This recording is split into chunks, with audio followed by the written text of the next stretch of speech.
చూశారు మా party senior parliamentarian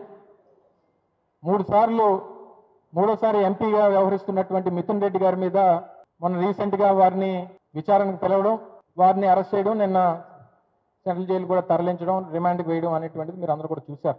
వాస్తవానికి రాష్ట్రంలో ఉన్నటువంటి ఇన్వెస్టిగేషన్ ఏజెన్సీస్ రాష్ట్ర ప్రభుత్వం కింద అనేకమైనటువంటి ఉంటాయి. సిఐడి ఉంటుంది, డిపార్ట్మెంట్ అనుకున్నటువంటి డిఫరెంట్ ఏజెన్సీస్ ఉంటాయి, లేదా వీరు నియమించినటువంటి స్పెషల్ ఇన్వెస్టిగేషన్ టీమ్స్ ఉంటాయి. ఈరోజు ప్రధానంగా నడుస్తున్నటువంటి ఈ సిట్ ఎంక్వైరీ, ఈ లిక్కర్ దాని మీద ఏదైతే ఈ అక్రమ కేసు ఏదైతే ఉందో, ఈ అక్రమ కేసు మీద నడుస్తున్నటువంటి సిట్ ఎంక్వైరీ, సిట్ని నియమించారు. ఇందులో కొంతమంది అధికారులని పెట్టడం జరిగింది.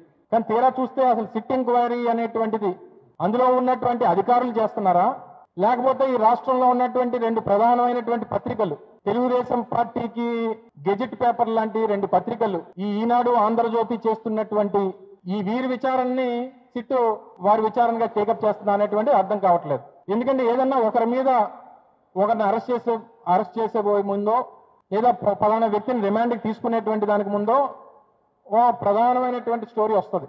ఈనాడులో ఒక బ్యానర్ ఐటము, ఆంధ్రజ్యోతిలో ఒక బ్యానర్ ఐటము. దాని నుంచి ఓ వారం రోజుల్లోనో 10 రోజుల్లోనో మనం ఏం జరగబోతుంది అనేటువంటిది మనకు అర్థమైపోతుంది. ఈరోజు సరే, నిన్న మిథున్ రెడ్డి గారిని చేశారు. రాష్ట్రంలో ఉన్నటువంటి పార్టీ నాయకత్వం కానీ, సామాన్య ప్రజలు కానీ అందరూ కూడా దాన్ని తీవ్రంగా ఖండించాం.